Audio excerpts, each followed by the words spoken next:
Zone Technique Nicolas Venance, Zone Technique, une émission d'actunautique.com. Bonjour et bienvenue à vous dans Zone Technique. En ce début d'année 2021, l'actualité de la gamme NauticClean classique, c'est le changement de packaging et d'étiquette. Et je vous propose de tout savoir sur ce changement de design avec Pierre-Alexandre Jandel, le patron de NauticClean.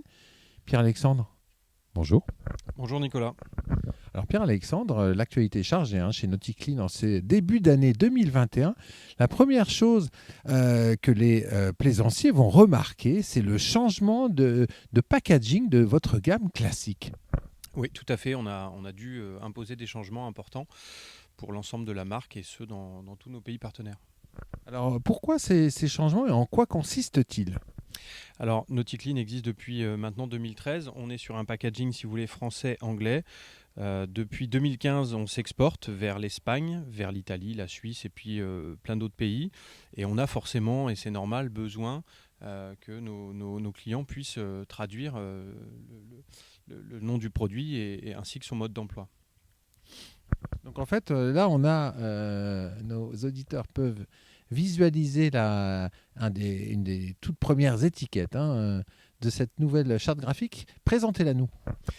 Alors, si vous voulez, donc on est parti de 2 langues jusqu'à 6 langues. On est sur de l'anglais, français, allemand, espagnol, italien et grec, puisque notre marché grec fonctionne bien. Ce que j'ai voulu, et c'est pour le côté anecdotique, c'est des petits drapeaux pour que le consommateur se retrouve rapidement sur son mode d'emploi. Pourquoi on a fait ça ? Tout simplement parce que le marché du nautisme, quoi qu'il en soit, est un grand marché, mais le secteur du nettoyage est une petite niche, si vous voulez. Donc on ne peut pas avoir non plus un stock par pays, par langue. C'est pas possible. Financièrement, c'est trop coûteux. Donc on a simplifié le process. Alors si on regarde l'étiquette, la première chose moi qui est frappante, c'est le logo NauticClean devient beaucoup plus gros.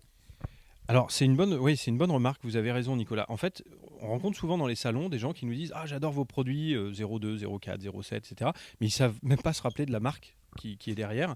Donc en effet, on a accentué le logo, on a accentué le numéro, puisque ça c'est ce qui fait que c'est notre secret de fabrication, c'est ce qui fait que ça fonctionne. On en a profité pour mettre une étiquette métallisée. On a été plus loin, on a pensé aussi aux revendeurs, aux magasins, puisque finalement, quand vous comparez, l'emplacement du flacon permet d'en mettre plus en linéaire. Oui, donc plus de stock en linéaire et donc moins de risque de rupture, parce que c'est un des produits qui tourne beaucoup. Vous avez fait aussi un travail de sourcing au niveau des matériaux de vos emballages. Alors bien sûr, oui, tout à fait. On est sur des flacons en matière recyclée. Aujourd'hui, on nous parle souvent de pollution, mais finalement, ce qui pollue le plus dans nos produits, c'est si demain vous mettez le flacon à la mer. Et d'ailleurs, on en entend parler beaucoup du plastique en mer. Ce qui est important aussi, et ça on y tient beaucoup, c'est que ce changement est sur le même volume de bouteilles. Là, si on est sur un Vapo de 750 ml, on est sur le même volume. Et surtout, malgré les coûts supplémentaires que l'on n'a absolument pas touché au prix public. Donc là, c'est important et en fait, on voit effectivement qu'il y a moins de plastique utilisé pour le vaporisateur. Alors, il y a moins de plastique, mais surtout, voilà, c'est essentiellement que des plastiques recyclés. Alors, les plaisanciers vont découvrir ces nouveaux packaging d'ici combien de temps en magasin ?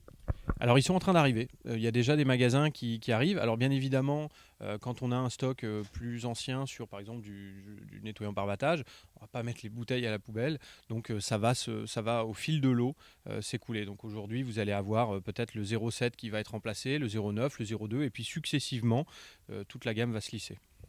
Merci beaucoup, Pierre-Alexandre. Bien, merci, c'est important qu'on en parle parce que je ne voulais pas que les plaisanciers soient perdus et se disent « mince, c'est plus mon produit d'avant ». Non, c'est exactement la même chose, c'est que le packaging qui a changé. Merci Nicolas. Cette émission est accessible à tout moment sur la chaîne YouTube d'ActuNautique, mais aussi en podcast sur Spotify, Deezer, Apple, Google, Acast et SoundCloud.